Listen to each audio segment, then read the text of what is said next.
Hi guys, welcome to week 6. We're going to be going into chapter 9, which is infection control in the radiation oncology facilities.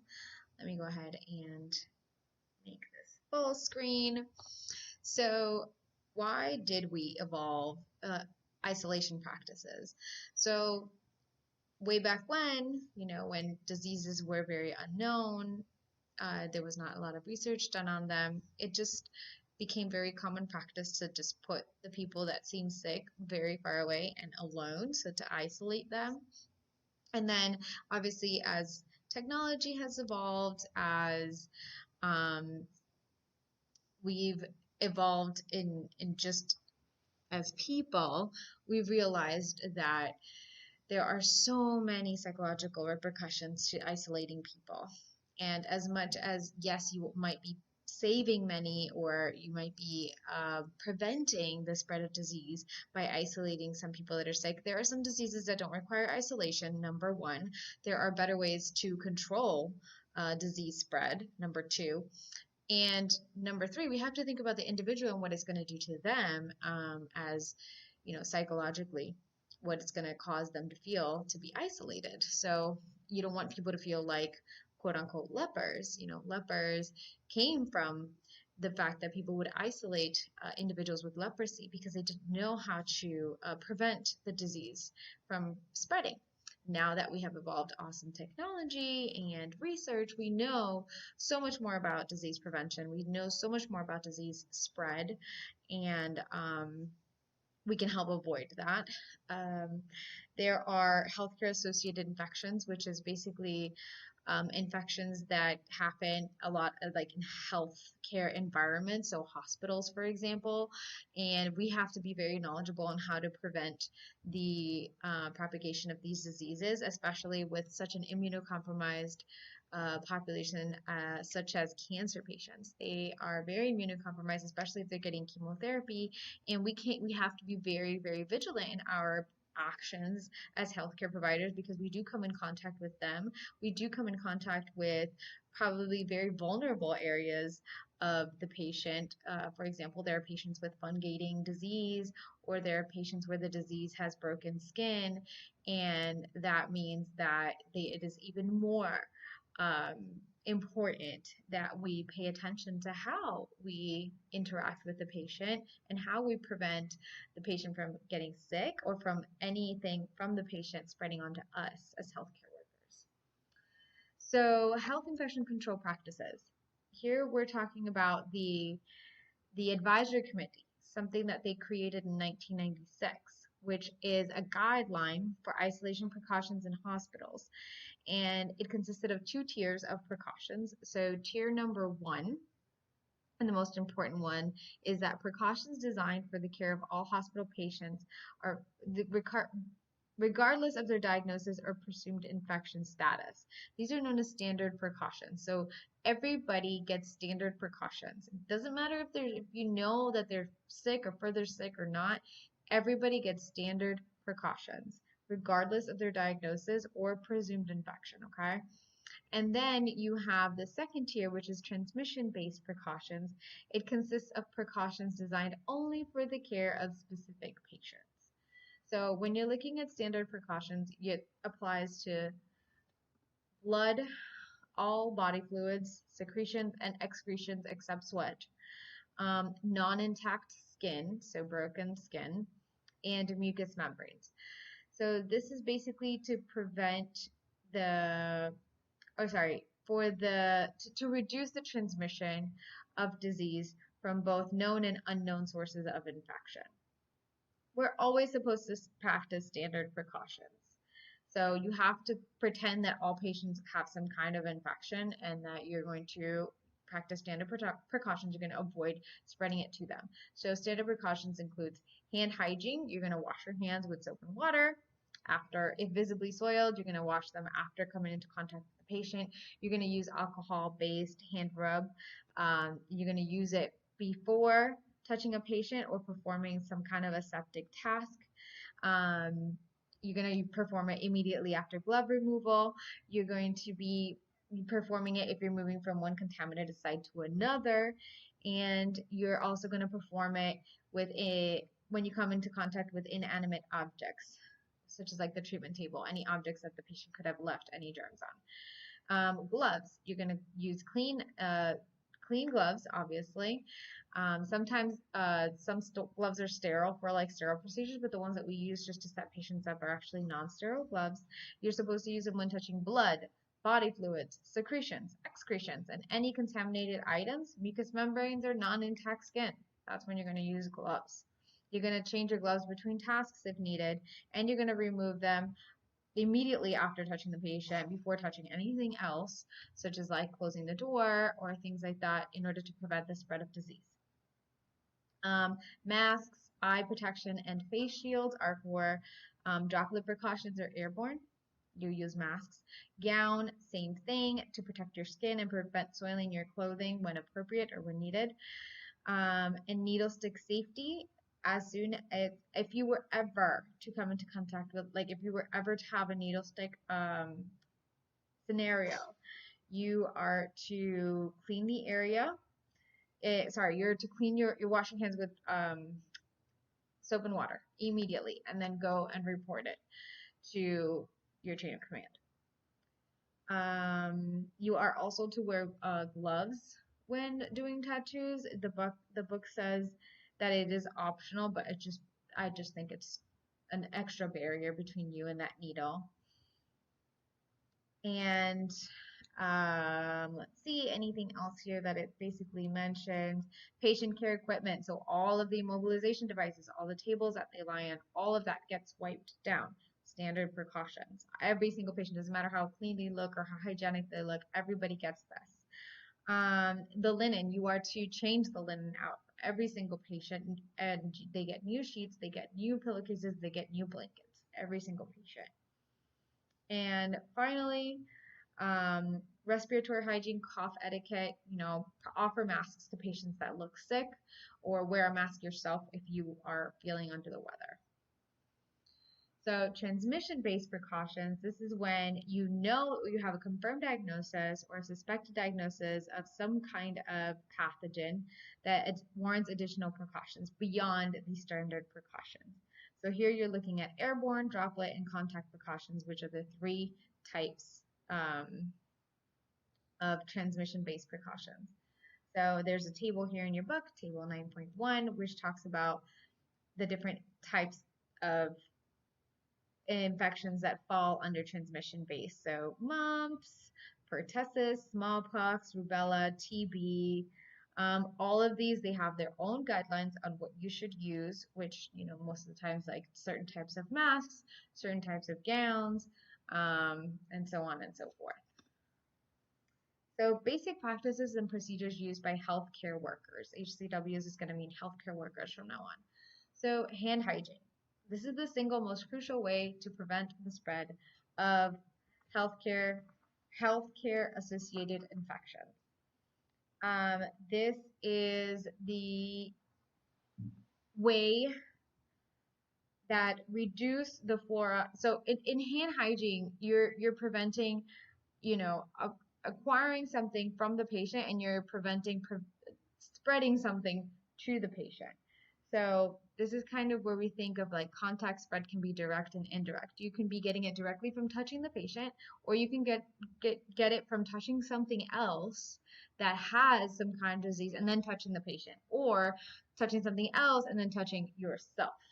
So this is why you perform hand hygiene before coming into contact with the patient, and immediately after coming into contact with the patient. You're not supposed to obviously touch yourself anywhere in between that without washing your hands. Hand hygiene does involve your nails. Oops. It does involve your nails because the underside of your nail harbors the highest number of microorganisms. Sorry about that. All right, now that I have battery. So, actions and indications for hand hygiene. So, you're going to use alcohol-based hand rub more often than you're going to wash your hands. First of all, it's quicker, more efficient. And second of all, it's most effective for the majority of the things that you're going to need it for. So if your hands are not visibly soiled, if you're just touching the patient or the area around the patient or devices around the patient before having contact with the patient, and then obviously any aseptic procedure, anything like that, you're going to use hand hygiene. After removing your gloves, you're going to use alcohol. Well, you're going to wash your hands with soap and water. If you ever come into something, if your hands are visibly dirty with like blood, a secretion, mucus, anything, before eating, after using the restroom, and after caring for a patient that has a C. diff infection or diarrhea. Let's see. There we go. So moving on with more basic practices. Gloving. When we're talking about gloving, let's see. So gloves provide a barrier for healthcare workers. It helps keep our hands from becoming contaminated. They also help keep the patient safe from microorganisms on our hands. And another great thing about gloves is that they cannot serve as a fomite to infect other patients. So fomites are kind of like they're kind of like vehicles for transmitting disease. We're not talking about like organic things. We're talking inorganic things, so just objects that transmit diseases. So they cannot become a fomite because you're removing them and literally putting them in the trash, away from contact with other people. So examples of fomite are food, water, medications, medical supplies. So all those things that you could touch that could potentially carry some kind of disease with them, and then somebody else comes along and drinks the same water or takes the same snack or, puts their hand in that jar. Same thing like that. It's something that is used to spread disease. Masks, respiratory protection, eye protection, and face shields. So they protect the healthcare worker from contact with infectious material. They are placed on coughing patients to protect the healthcare worker. And they are worn by healthcare workers that are performing a sterile procedure in order to protect the patient. And finally, a particulate respirator is kind of like, we're talking about droplet nucleus, so we're talking about smaller substances. And this is when we're talking about N95 masks. Now that we had COVID-19, that was one that we needed particulate respirators for because, they travel very easily and very easily infectious. And regular masks help, but the most protection you're going to get from an N95 mask such as this one. Alrighty. Now we're going to talk a little bit about, again, we already mentioned this, but gowns, you're supposed to use them to help protect yourself, your clothing, your patient placement. So here we're talking about where are you placing these patients that are showing signs of infectious disease. So if they're coughing a lot, or if I've had patients with scabies, believe it or not. Where are you placing these patients? Not in the general waiting area. Sometimes you have to find a certain exam room or a changing room that's just for them. I've had COVID-19 patients that I've had to treat that are positive. You have to put them in particular or certain exam rooms, and then you have to disinfect the area or sterilize the area accordingly. Sometimes UV light, whatever the protocol is for that disease. The transport of infectious patients. So transportation of these patients, they have to be wearing a mask. You have to notify the people, like if the patient is coming with some kind of disease such as C. diff or something, we have to be notified as on the receiving end. And when we're sending them out and handing them off to somebody, we also have to explain to them that this patient is carrying a certain disease. The laundry. So here we're talking about linen. We should use obviously clean pillowcase, clean linen for every single patient, but contaminated laundry also has to be labeled and placed away. So there are linen carts in every room. That's where the contaminated laundry goes. There are certain regulations that you're supposed to follow in terms of what is considered contaminated laundry, which goes in which bin. Every hospital is different, so follow their guidelines. And then you have to put the soiled linen away. Certain infections require you to place dirty laundry away in a certain way. So just, follow the hospital's guidelines. Routine cleaning of the environment. Everything that we use, anything that touches the patient has to get wiped down with certain wipes that are particular for that type of material. There are some wipes that are for medical equipment. You have to use those types of wipes for medical equipment. And then you have certain types of wipes that are for like non-technological or non-screens or anything like that. Then those are the ones that go onto like their devices, like their backlocks, their sponges, their knee wedges, anything of that sort. And then blood and body fluid spills, there are certain ways that you're supposed to clean them up. You're supposed to clean them up immediately, first of all, and then there are certain wipes that you're supposed to use. And sometimes if you have certain types of spills, you might have to call environmental to come and bring the appropriate cleaning supplies to pick it up from the floor. All right, let's see. Rights of the healthcare workers. So OSHA is the Occupational Safety and Health Administration. If you've ever had a job anywhere, I'm sure you've come across OSHA. These are the ones that, this is the organization that helps provide job safety. So this is in terms of anywhere. It could be in construction, it could be in an office job, it could be in a hospital. So OSHA is the one that's watching out for you. If you ever feel not safe or you ever feel like you're being put in a position that is risking your health, you report it to OSHA. So healthcare workers can lawfully refuse to work in truly unsafe conditions and have the right to insist on wearing protective equipment. So what this means is that you can report your employer to OSHA if you ever feel like they are forcing you to work in unsafe conditions. And it's not kind of like, oh, I'm just going to, say this and walk away and you guys figure out something else out for the rest of your shift. It doesn't quite work like that. But the general idea is that, yes, if you have reported an incident in the past about feeling unsafe, and OSHA has addressed it, or your employer has become aware of it, and they still failed to fix that issue, then yes, you do have the right to walk away from it, to say, hey, I have addressed this multiple times, I have brought this up to OSHA, I've brought it up to my leaders, and no one has done anything about it.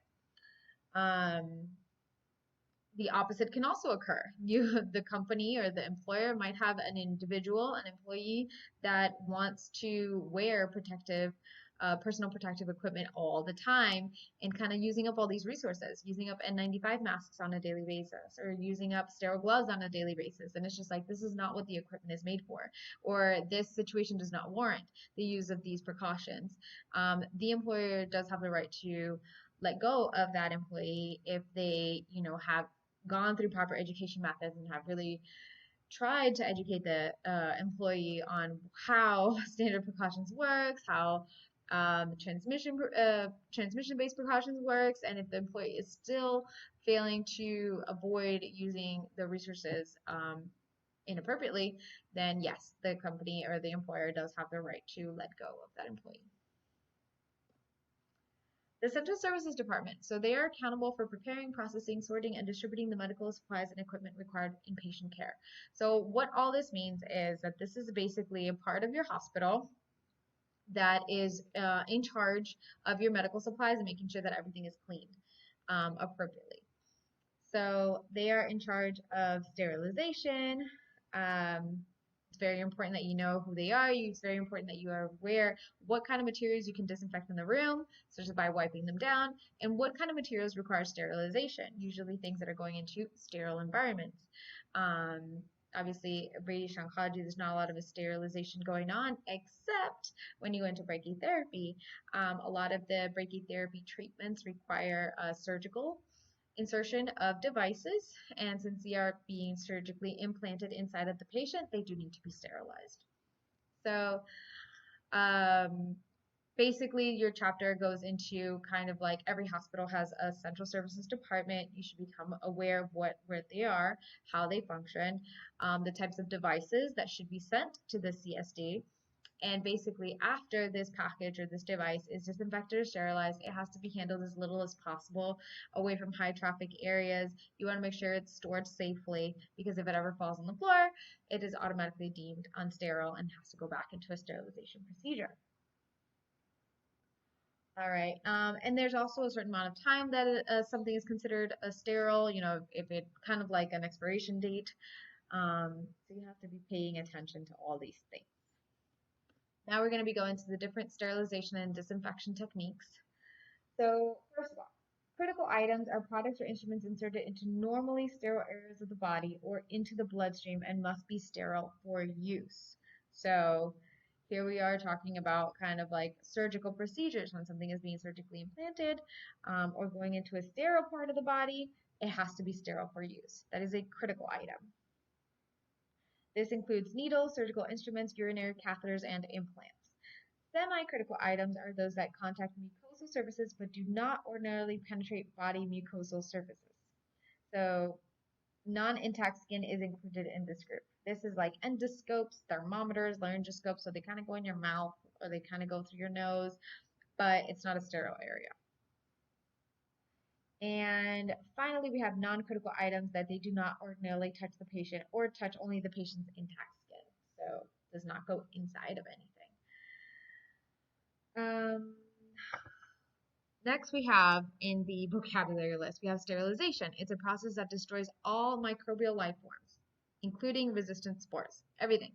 Sterilization is what kills everything. Disinfection is a process that reduces microbial life forms and can range from high-level disinfection to intermediate and then low-level disinfection. So sterilization, everything. Disinfection, mostly everything, or somewhat everything. Antiseptics are different from disinfectants because these are reserved for antimicrobial substances applied to skin surfaces. So antiseptic, we're talking about skin, so kind of what you wash your hands with. Disinfect, you're talking about not your skin. All right, and then the different types of sterilization techniques. So the main one, the best one, the most reliable, available, economical method of destroying microorganisms is heat. Heat is your friend. So the old school way, the most original way, boil in water. You boil it. If you boil it, most likely you have killed almost everything. It does not destroy all microorganisms though, such as spores. So boiling fits into the category of disinfectants rather than a sterilant. Hot water pasteurization. It uses water at a temperature of 145 degrees Fahrenheit for 30 minutes, but again, not considered sterilization. Now, steam under pressure is capable of destroying all life forms. So this one is considered a sterilizer, steam under pressure. And then your book kind of goes into the different types of relationships. So there are certain temperatures require a certain amount of time for it to be considered sterilized. Finally, steam sterilizers are commonly referred to as steam autoclaves and can be described. So these are closed metal chambers. Autoclaves can be grouped into two general categories, so gravity displacement and high-speed vacuum. The difference is basically the time that it takes for it to, sorry, let me move my face out of here. The time that it takes for it to sterilize. Steam sterilization is most common used method of sterilization for healthcare facilities because of a low cost, absence of toxic residue, and the fact that it can sterilize an extremely wide assortment of materials. So steam sterilization is your friend. And then your book kind of does touch base on a little bit about prions. Prions are kind of like this infectious life form that is really, really hard to get rid of. And it talks about the types of exposures that are needed to get rid of prions. And these actually are what cause like mad cow disease, and it's really scary because if you get a disease that depends on prions and you can't get rid of it or you don't notice it in time, it can end up killing the patient incredibly fast within, I believe it said days, if I'm not mistaken. Let's see. And then finally, so the heat sterilization, it's the most available. It is incredibly beneficial, but it basically still is influenced by the type of microorganism that needs to be destroyed, the instruments that you are putting in there because not everything can withstand certain amount of heat, and the unit that you're using. Next, we have gas. So gas is good for things that cannot withstand high levels of temperature, so not that would normally melt in heat. So here you're looking at endoscopes and plastic items, very beneficial. It is slower though, and it is more expensive and has more possibilities for toxic residue. So those are the drawbacks. Ozone is used on stainless steel, titanium, ceramic, glass, and other materials. Low temperature, no toxic emission, and no residue. So it's an attractive alternative, but I'm gonna say the reason why it probably isn't used everywhere is because it probably requires more, or it's more expensive than heat. It's gonna be my idea, my suggestion. And finally, radiation. So it is widely applied at industrial sites for medical products and equipment that cannot withstand heat. It's funny, we don't use it for that purpose. I think about it and I find it to be kind of cool, but it's not something that we use. And then it depends on which type of radiation you're talking about. So there's non-ionizing radiation, UV, and there's ionizing radiation such as gamma.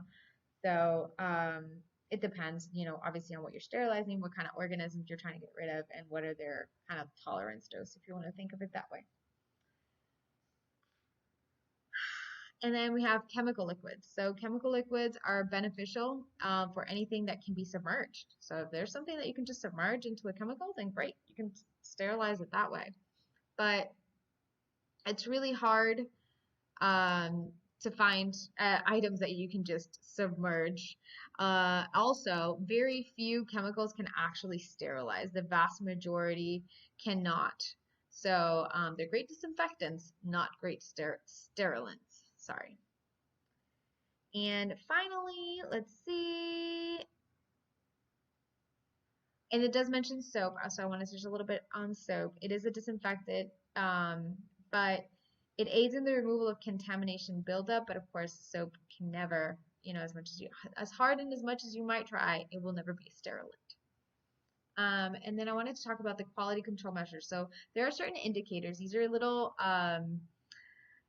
I guess I want to call them like items, or these are little measures that are placed inside of the item that you want to sterilize, and they help you know if it went through the proper procedure, if it is sterilized or not.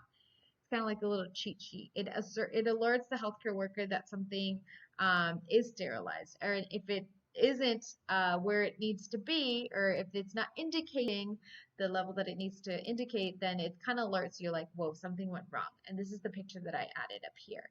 So if the indicator is only filled up to here and hasn't reached the accept area, then you know that it did not get sterilized. This item needs to go back to the sterilization.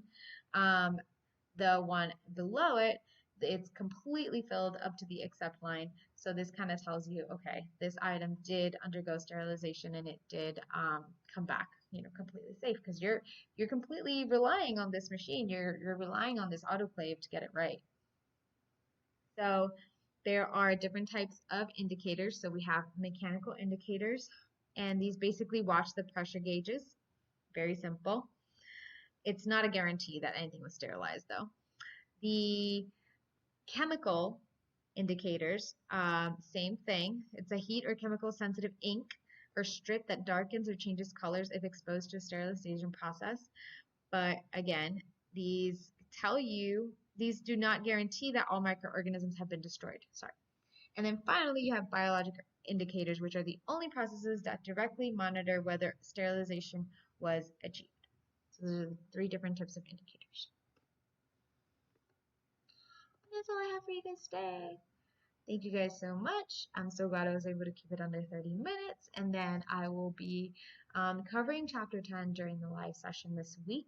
Thank you guys so much. And we're almost there. Have a good evening.